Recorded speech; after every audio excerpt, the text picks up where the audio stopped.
Hello, everyone, and welcome to another episode of the Let Me Be Serious podcast, where we're always going to have a great time and still have a serious moment or two. This podcast is for the multi-hyphenates, the faith-filled, and the dreamers, the creatives, the entrepreneurs, and the builders. If you are multi-passionate and or in a season of transition, this podcast is for you. My name is Egypt Cullum, and I am the host of this podcast. Hi, how are you doing? It's nice to see you. I will preface this with, hey, I'm tired today, guys. My voice is tired. My body's tired. It's a lot going on. But we are here, and I'm so happy to be here with you all. So, to start off this week's podcast, 3 to 4 things God has taught me this week. Also, to let you know, this week's podcast is going to be kind of long. Hey. All right, so starting off this week's list.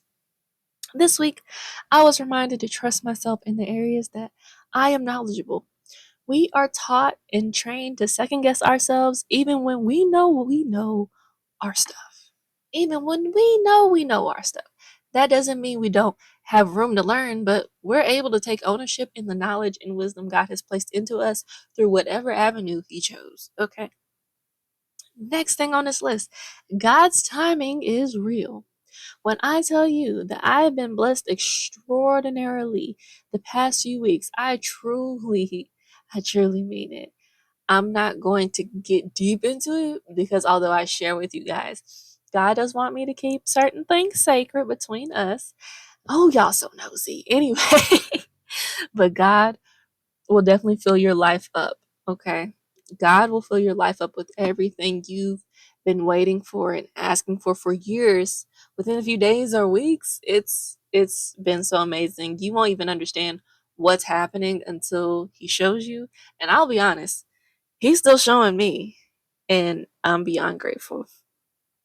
Next thing on the list, utilizing free will has been one of the most enjoyable things I've done thus far, like in my life. God has put part of how has me navigating into words, literally.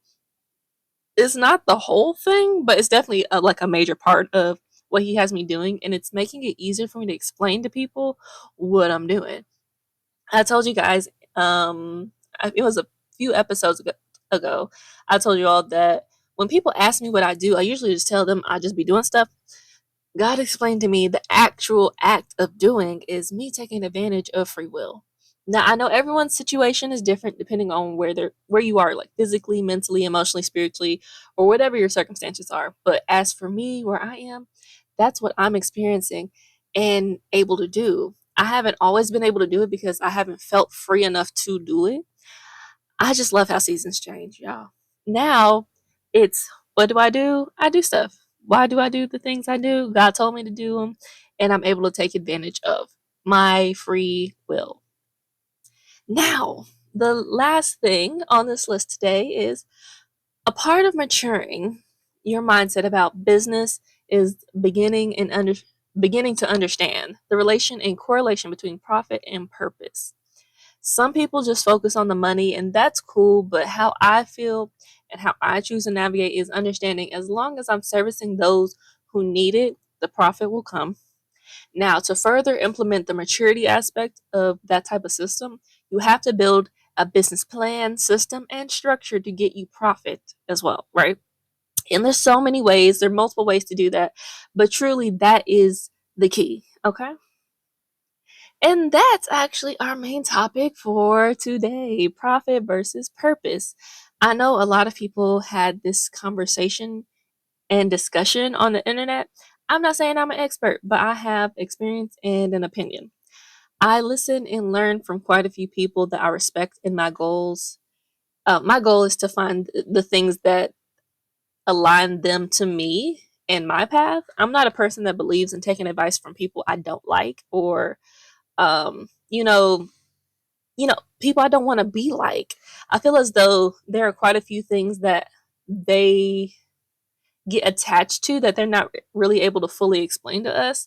And although it might be good for them, And where they are, they won't, we won't find out what's actually attached to their process until we start trying to do it and copy them and be like them. So that's just never been me. So for me, I'm a creator, I'm a creative, whatever you want to call it at this point. I enjoy making things that I like to make or that I'm inspired to make. My favorite thing to make is systems, which sounds very weird, but it's fine. That's just how my brain works, though. I like to make systems that make beautiful results. Truly, I see that in my modeling. I see that in even this. I see it when I'm creating like websites and things because I have multiple things I like to do. Um, so yeah, the easiest system that I like to make as a is a business system.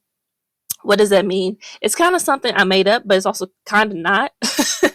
Is basically building business plans that intricately interweave with each other in ways that allow them to self sustain and also support each other while also supporting the individuals a part of that system. I've been doing this since I was a kid. Why? Uh, well, I grew up in an environment of lack. Okay. I'm grateful to have had everything I needed, but that also doesn't change what that environment was. I always wanted to figure out a way out of that. So basically, I accidentally taught myself to be a business analyst and builder. So that works. Honestly, I also feel like a lot of people who grow up or went through those types of situations and circumstances have very similar or same abilities when it comes to business. But anyways, back to the subject. I know for me right now, toward the beginning, there are people that I want to impact and service and reach. All the things, right? In the simplest form, I'm building my business, which is everything attached to me, to be able to reach and do what I want to do for those communities, audiences, and basically my people. But I'm doing it in a way where I meet the plan in the middle. So I build backward from one goal at a time and then build from myself toward those goals. In a previous episode, we talked about realism versus faith, right? And in this type of situation, it's easy to lean into or fall back into realism.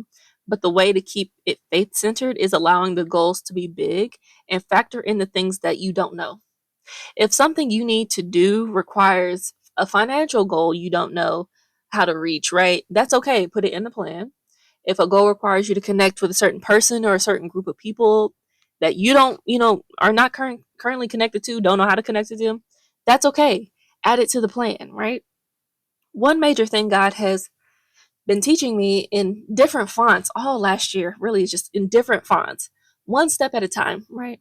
It's easy to I get easily overwhelmed myself with goals, thoughts, information. So God continuously reminds me to just focus on what he told me to do right now. I also have executive dysfunction with my ADHD. So I've learned about myself that I have a problem wanting to skip steps and do the more preferable task. And then I wonder why things are not working. And then he'll once again fuss at me to just focus on what he told me to do right now. So I struggled.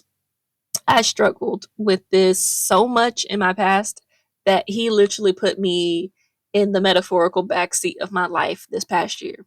I had no idea where I was going up until a certain point because he wouldn't show me.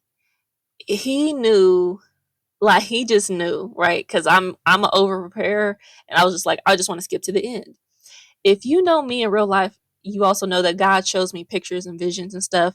For those of y'all that know, I don't know what which Claire that is. If you don't know what I'm talking about, I'm not talking to you. But I don't know which Claire that is, so y'all can comment that somewhere, right? Let me know. But he stopped showing me what was coming and tasked me with just being obedient to what he told me to do at that time in those moments. Whew, that was the hardest season to get through, but it was also the most fruitful season to come out of. And I'm beyond grateful for it because I now have been able to see what obedience can get me, right? And what it can get you. It's really great. So in this life, we will not always know what our purpose is. I do think the world easily confuses us with the idea of purpose because it makes it seem like we only have one, really. And really what it actually boils down to is we're supposed to navigate this life like Jesus. Now, for let me clarify, not be Jesus before y'all start trying to argue with me, but navigate it in a way that is similar to him to allow the actions and behaviors that we do reflect him, and they impact people that we encounter in those ways. We don't all have this huge task that he gives us. Now, some of us do. He has given some of us missions, but that all also doesn't mean only reach for what you can imagine, right? That doesn't mean just go for the picture in your head. God wants us to create something wonderful and beautiful within this world. So don't limit him to what you can dream on your own. I'll say that part again. Don't limit him to what you, as one of his creations, can dream on your own. In comes my gift, right? So just a little bit about me. I usually describe myself as a catalyst in many forms and fashions because I encourage people to expand their brains, basically. Now, some people get too uncomfortable and retreat back into their comfort zone. Some people just don't want to put in the work. But I do my best to forewarn people because before I share with them, I know that the uncomfortable catalyst state where people are beginning to expand, that's where I thrive. I find it very comfortable there. I find it very comfortable there. One second, let me take a swig of water because my voice is so tired. Y'all could probably tell. One second. And we're back. All right. So, to give you guys a kind of example, right? If I was to meet a person that was a painter or, media artist, and they also have a bakery, just random, right? Most people wouldn't see those two things connecting, and they would probably discourage that person into just choosing one. If I, as a human, was to encounter that person, I'd probably start asking them with, questions and just trying to see what their mindset is. Like, I'd ask them how many paintings they do or create or have created, how much energy do they put into their painting versus baking, what do they picture now for their bakery, what do they picture for their art displays. I would do my best to get a full picture of what they're envisioning. And then I'd ask them to just build a picture and then expand it. I want to see what they think both is possible and what they think is big. I know neither is what they really want because we always build ourselves a ceiling without knowing it. I do it to myself too, but I usually can feel it at a certain point. We limit ourselves. That's really what it is. With that person next, I would tell them what I see. Like, I do my best to just expand past their expansion point, and I'll tell them what I see. Now, this is also like not a real person in this scenario, right? Like, this is not a real person who has these things that they're trying to do. But this is me making up an idea. So if this person is you, if you're listening to this, free to take it. Just, say you got it from me, whatever. But one idea would be have a bakery or chain of bakeries that they use as their art galleries and use to display their art pieces. And then they use those pieces as themes for pastries that they create. Maybe using the same colors that reflect their paintings, or, let those colors be in like whatever flavoring they use for their baked goods, something like that. Or they could just do the opposite and have multiple art galleries or a art gallery where they, show off their pastries and have them on display or have them for purchase, at a certain point in the gallery. To me, in my brain, right? Now, I'm a foodie, I'm a hungry person. Looking at paintings and then smelling and eating pie sounds amazing. Like, it sounds like an amazing combination. So, even with me thinking of those things, but once again, this is not a real person, I feel like that dream is small still, right? I feel like it's small. Even if it was a real person, like, I feel like it would be small. So then we talk about the uncertainties that come with those types of dreams and that particular dream that they're wanting to reach. We would dive we'll probably dive into that like conversation in a different episode, because it does get kind of deep with that particular thing. Kind of is an understatement, of course, but it's what it really is if you can acknowledge the uncertainties, they become less scary in a way. It's like pointing out the boogeyman type deal. God reveals answers to us when we're ready to reach that level. So just because you don't know now doesn't mean you're not gonna know. Um, it's just probably not meant for you to know yet, right? So this was mainly just me sharing in this part of the episode, so I do hope it does make sense. But I just want you to also remember that it's important to dream big, even if you don't know all the answers yet. That's where that purpose and profit correlation really comes. The money will come. Your purpose will be understood once you know who you're meant to impact. But just take one step at a time. I think we're all just trying to rush through the process right now. Just one step at a time.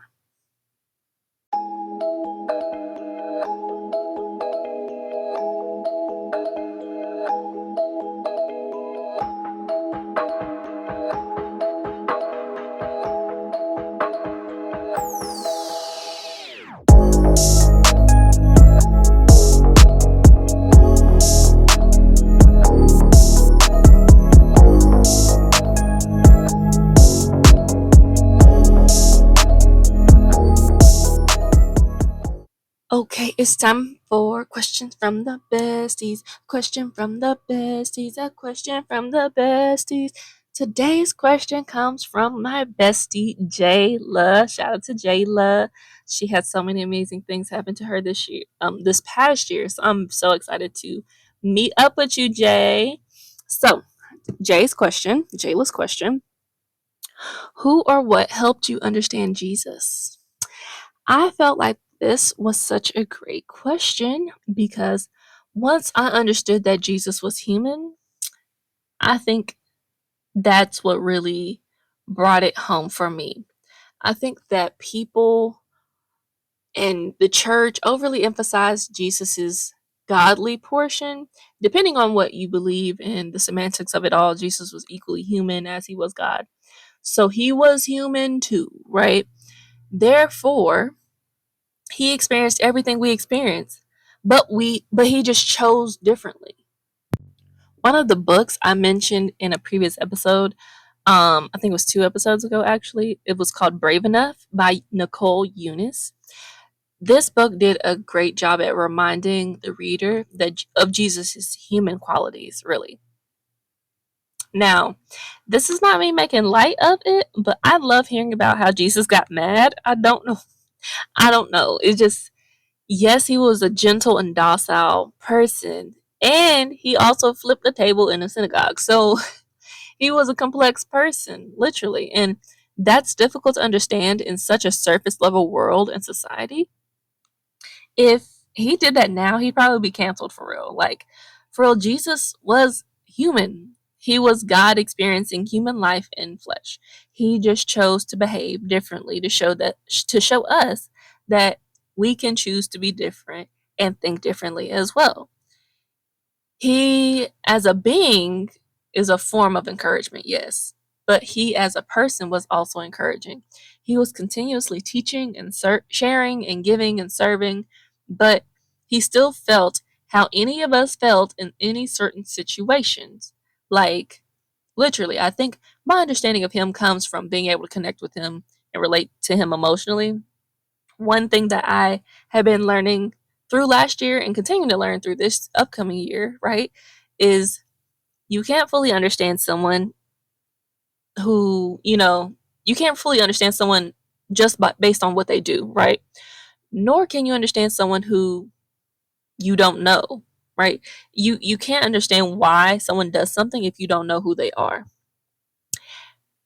I think also spending time with him, I pray, I listen, I wait on him, I'm building a connection with him. That may be difficult for people to comprehend. So the easiest way I can explain it is the same way you sit down and learn someone that you're becoming friends with that you may not know well, you do the same thing with Jesus. I have been working on doing this with God, Jesus, and the Holy Spirit, and you also just have to learn how they speak to you. We all sense God's presence different ways. So you just need to better understand yourself before also diving into Jesus, because he lives in you, period. So once you start actually understanding yourself, the analyzing and decoding of who you are helps you reveal who he is in you as well. And he will definitely tell you what you have wrong about yourself. And I'm not talking about flaws, right? I'm talking about the words and descriptions that we have adopted that he didn't speak over us. So sometimes we just accept labels that actually don't describe us, but we're changing ourselves to fit it. It goes deep. That might be a different conversation in a different episode as well. So yeah, that's how I've grown to understand Jesus. No person explained that to me. Now, it's not that I don't learn from others, but I do. What I do is I listen to others' experiences to better understand my own experience, so then I can start listening for Jesus in those ways.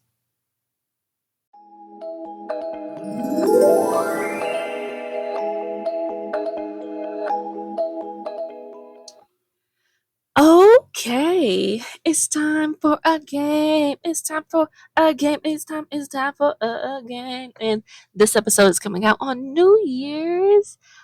So happy New Year to everybody. Welcome to 2026. It's so exciting. But so this game is not really gonna be a game, but it's a game, right? Basically, it's just gonna be like reflection questions. So I would love for you guys to comment your answers to these questions as well, so we could just share and just build community, because I want to hear about your guys' year as well. So I only have 3 questions because I know this episode kind of was it was jam packed. It wasn't super long though. Actually, I'm very proud it was not super long. I was concerned, but yeah, we only have 3 questions today. So first question: what was the hardest laugh you experienced this year? Oh, see, okay. So I can't remember, but I just remember feelings. So I know I probably had that feeling of just extreme laughter with one of my 2 bestest friends. Shout out to Daryl or and Tori. So I feel like I was just on the phone with one of them, but we laugh so often. I feel like with all my besties, all my best friends, we have just a certain way of connecting, and I love joy. So laughter and just fun is just honestly like my love language, honestly. And yeah, they are hilarious people. We're hilarious people together. And I think at some point within the next year, whenever we start doing guest spots on the podcast, right? I have to have one of them, one or both of them, because it's gonna be kind of fun. It's gonna be really fun actually. And we're just all naturally just very forward people, and I don't know, y'all will have a fun experience with us. But I want to make sure we're all aligned, so we will see about the guest spots. But yes, that I had to be on the phone with them to have one of those laughs. I know I laughed really hard with Daryl on the phone. I think it was a few weeks ago. I won't tell y'all what we was talking about, but it was because I remember that conversation, and yeah, that was the most recent one. I'll say that. All right, next question. Biggest lesson you learned this year? Okay, this is not even meant to be petty, because it's just really how I feel about it. My biggest lesson that I learned this year is to let people leave my life.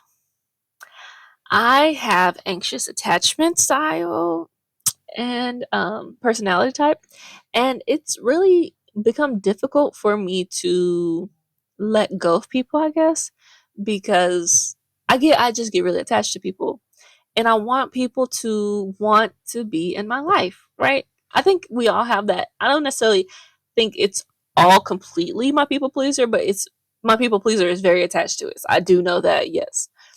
But it's just like I didn't grow up with a big community, so I value community. And with this lesson I learned this year, it's just like sometimes we just have to let our community grow and change and realize like certain people that used to fit into our community and used to serve us in a certain way no longer do.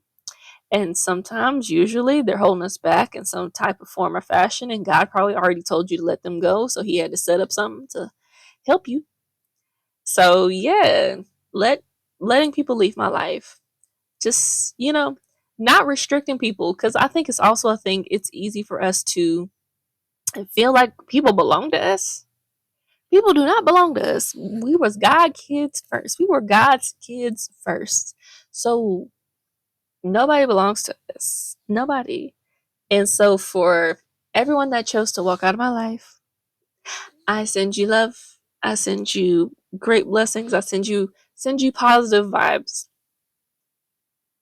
I hope you happy over there. And so I'm also a person's like I'm not a spin the block person. As much as like in certain moments I feel like I'm a spin the block person. I'm not. I'm not. Unless you're like if you are able to reintroduce yourself into my life in a specific way and manner that shows me that reconciliation is worth it, I'm not gonna spin a block. I'm not going to. It's okay. We're okay. And I don't know why I get in the modes where I think I am one of those people. I really don't know. I grow, change, and elevate way too quickly to be one of those people, I think. And now, unless those people are also that way and also able to once like I said, reintroduce themselves in my life, then maybe. All right. My last one, the last question for my reflection from this past year. What is what was my favorite song from the year? My favorite song of the year. Okay. So this song really was just on my playlist the whole year cuz it's just a vibe. I fell in love with this artist as well. I don't even know. I don't know. But Free Mind by Tim's. Free Mind by Tim's is very just the vibe. My vibe was 2025 in a bottle and shaken up and drunk up and all. It was great. And honestly it's still on my 2026 playlist too. So I do need to make a new 2026 playlist. So I might be sharing that with y'all next episode. We'll see when I get it done. We'll see when I get it done. But yeah, so that was it. I don't know. And just how she brings it in. I first heard the song on Instagram. That's usually where I get obsessed with certain songs because it's just they become vibes, and then I actually go search them up, and it's like sometimes I'm disappointed because the whole song's not a vibe, right? But if the whole song's a vibe, this is the peace that you cannot buy. Find me a joy that you like, bruh. That's a vibe. I don't even know all the words. I just be saying stuff at certain points, but I love it. I love that song.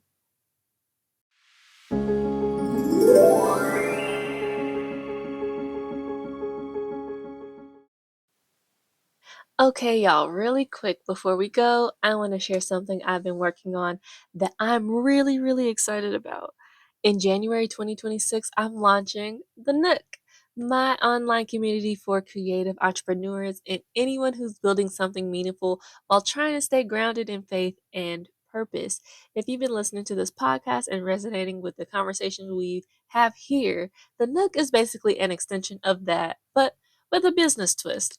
It's a space where we can connect beyond just the podcast. We can share resources, support each other's goals, ask questions, celebrate wins, and honestly just exist in a community of people and creatives that get it. It's free to join. There is a paid level as well if you choose to take that option. We also plan to have local meetups in the Bowling Green and Nashville areas. We're going to call them tacos for breakfast, which is fun for creative hangouts. We probably won't start those in January. We'll probably start those later in the year just because it's cold here, but it's all good. And we'll have online channels for everyone. So no matter where you are, you have a space. I am building this because I believe we need more spaces where we can be real and be creative and just feel supported.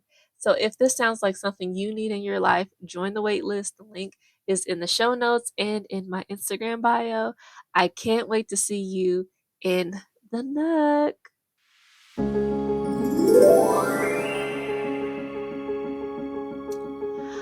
All right, guys, thank you all for staying with me and listening to this week's episode. Don't forget to show some love and rate the podcast.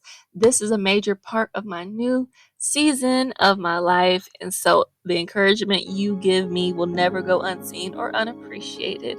Love you guys so, so much. I'm so excited for your 2026. I'm so excited for your 2026. So let's make sure we dream big. If you have any questions, comments that you want answered on the upcoming episode, don't be shy. Comment it wherever you're listening or hop over to my Instagram and ask me there. Preface it with question from a bestie so I know what you're talking about, because if I don't know what it's for, I'm just gonna answer the question where you posted it, babe. So you gotta let me know. This has been another episode of the Let Me Be Serious podcast, where we're always gonna have a great time and still have a serious moment or two. And thank you guys for sticking with me, because my energy is kind of low and my voice sounds crazy. It probably sounds normal to y'all. It's just crazy sounding in my head. But I appreciate you, and I will see you next week. Bye.